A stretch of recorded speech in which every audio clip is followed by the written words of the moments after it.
주님께서 여러분과 함께 마테오가 전한 거룩한 복음입니다.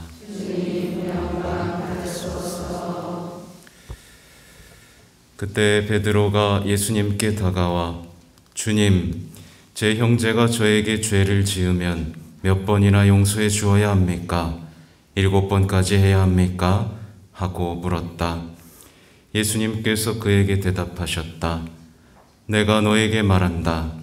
7번이 아니라 77번까지라도 용서해야 한다. 그러므로 하늘나라는 자기 종들과 셈을 하려는 어떤 임금에게 비길 수 있다. 임금이 셈을 하기 시작하자 10,000달란트를 빚진 사람 하나가 끌려왔다. 그런데 그가 빚을 갚을 길이 없으므로 주인은 그 종에게 자신과 아내와 자식과 그 밖에 가진 것을 다 팔아서 갚으라고 명령하였다. 그러자 그 종이 엎드려 절하며 제발 참아주십시오. 제가 다 갚겠습니다. 하고 말하였다. 그 종의 주인은 가엾은 마음이 들어 그를 놓아주고 부채도 탕감해 주었다. 그런데 그 종이 나가서 자기에게 100데나리온을 빚진 동료 하나를 만났다. 그러자 그를 붙들어 멱살을 잡고 빚진 것을 갚아라 하고 말하였다. 그의 동료는 엎드려서 제발 참아주게, 내가 갚겠네 하고 청하였다. 그러나 그는 들어주려고 하지 않았다. 그리고 가서 그 동료가 빚진 것을 다 갚을 때까지 감옥에 가두었다. 동료들이 그렇게 벌어진 일을 보고 너무 안타까운 나머지 주인에게 가서 그 일을 죄다 일렀다. 그러자 주인이 그 종을 불러들여 말하였다. 이 악한 종아, 내가 청하기에 나는 너에게 빚을 다 탕감해 주었다. 내가 너에게 자비를 베푼 것처럼 너도 내 동료에게 자비를 베풀었어야 하지 않느냐. 그러고 나서 화가 난 주인은 그를 고문 형리에 넘겨 빚진 것을 다 갚게 하였다. 너희가 저마다 자기 형제를 마음으로부터 용서하지 않으면 하늘의 내 아버지께서도 너희에게 그와 같이 하실 것이다. 주님의 말씀입니다. 그리스도님 찬양합니다.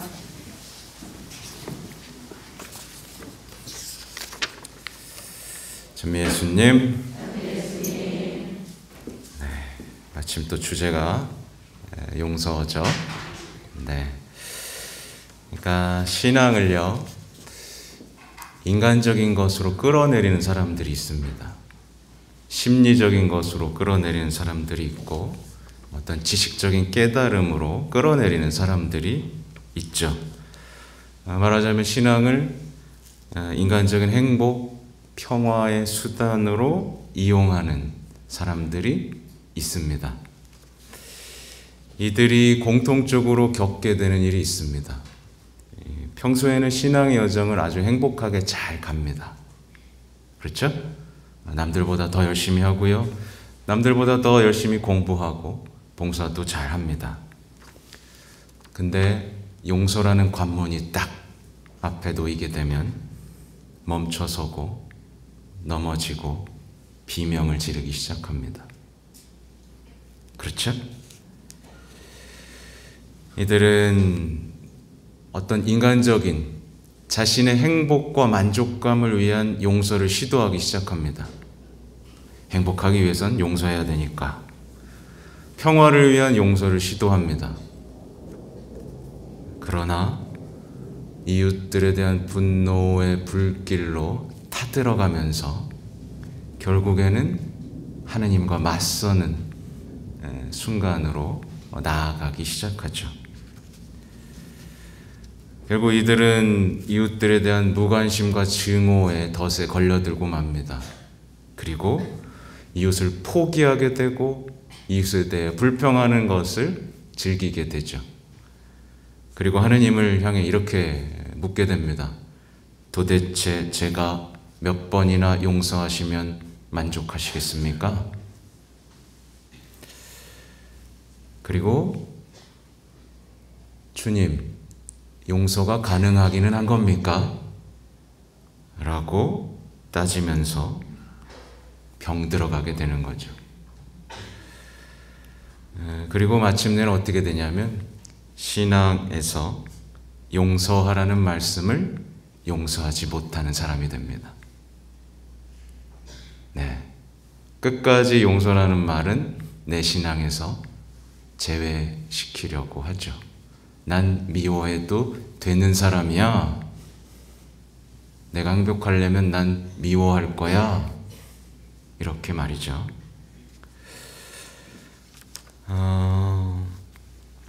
그런 그에게 이제 우리 모두에게 하시는 말씀이에요. 이 악한 종아, 내가 청하기에 나는 너에게 빚을 다 갚아 탕감해 주었다. 내가 너에게 자비를 베푼 것처럼 너도 내 동료에게 자비를 베풀었어야 하지 않느냐. 예, 이 악한 종아라고 얘기를 하시죠. 용서해야 행복해지나요? 용서하면 억울하고 피해의식만 커지지 않습니까?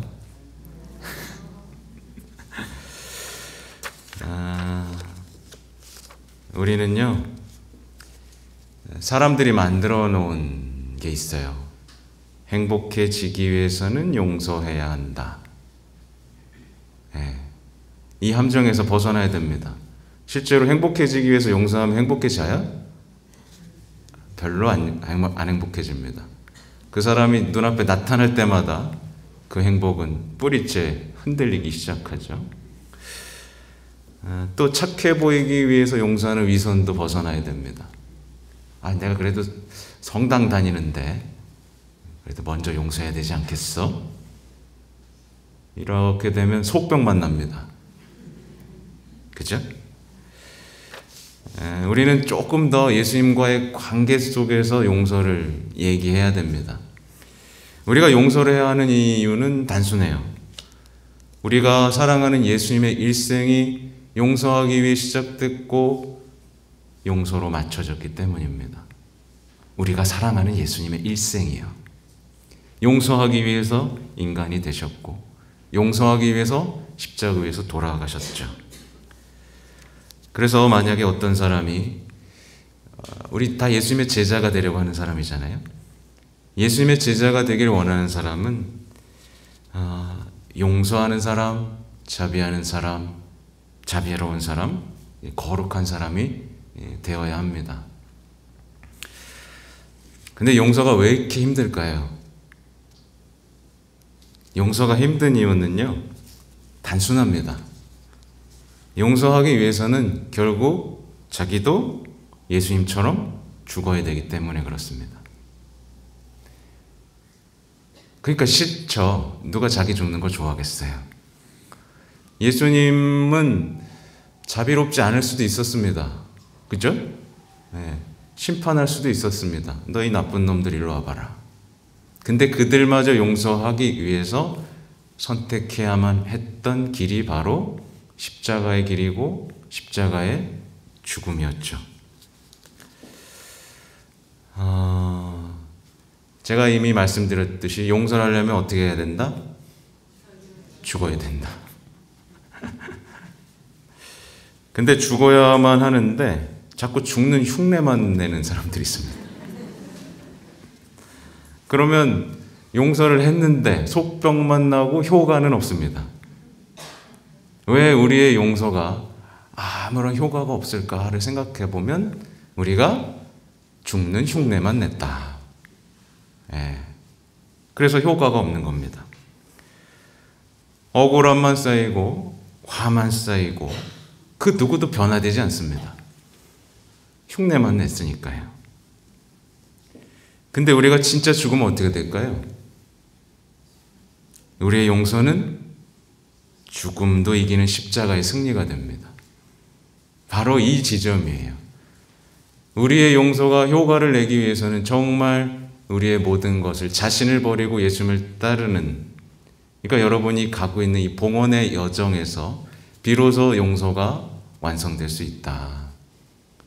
비로소 우리가 하는 용서가 실질적인 내 현실에서 내 현실을 바꿔내는 사랑의 강력한 힘이 될 수 있다. 이 힘을 발휘하기 위해서는 진짜로 죽어야 된다 이겁니다. 흉내만 내면 뭐만 생긴다? 화병만 생긴다.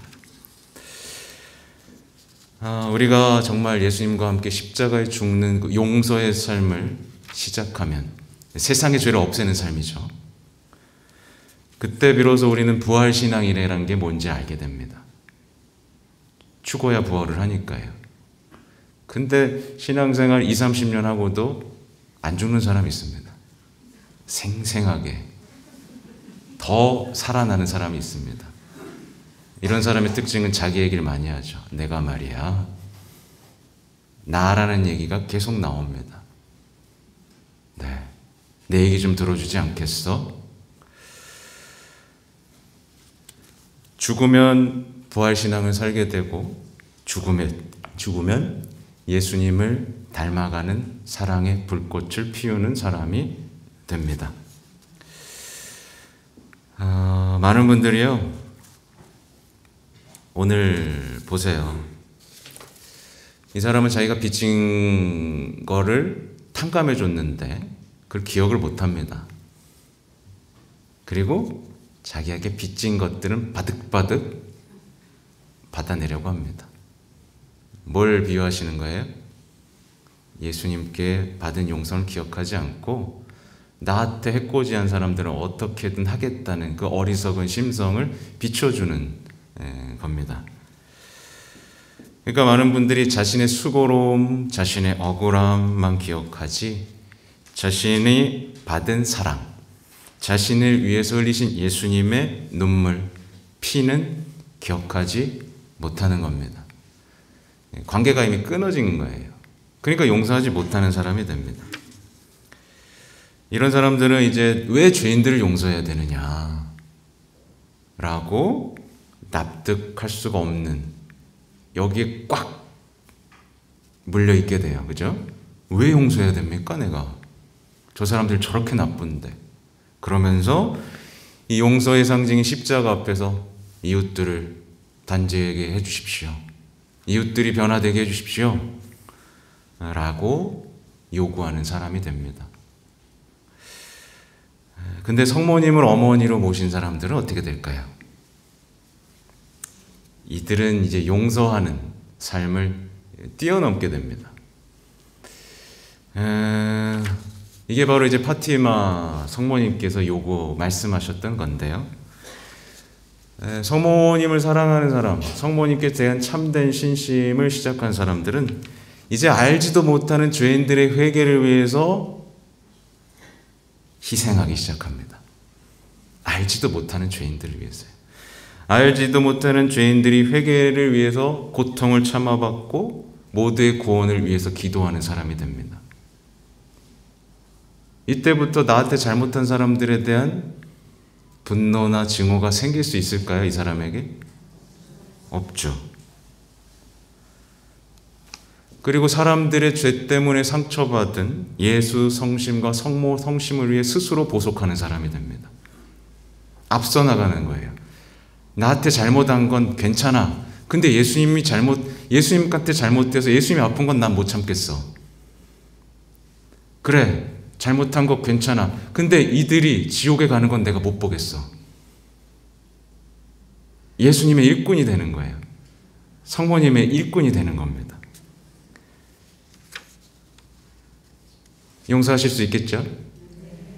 더 나아가야 됩니다. 이제 죄인들의 회개를 위해 스스로 고통을 참아받고 예수 성심과 성모 성심을 위로해드리기 위한 보속의 삶을 시작한다면 여러분의 희생 덕분에 세상은 평화로워질 것이고 여러분의 기도가 세상을 바꾸기 시작할 것이고 여러분의 삶에서 빛이 날 것이고 여러분의 가장 가까운 이들이 구원받게 될 겁니다.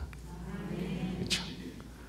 우리는 이 신앙의 엄청난 힘과 능력을 잊어버린 채 살아가는 거예요. 그러면서 늘 나에 대한 사랑만 노래하는 악한 종으로 남게 되는 겁니다. 우리는 정말 믿음의 자녀, 성모님의 자녀답게 정말 이 시대의 신앙, 이 시대에 무엇이 필요한지를 깨닫고 성모님과 예수님의 성심을 위로하는 성모님의 자녀가 되어야 합니다.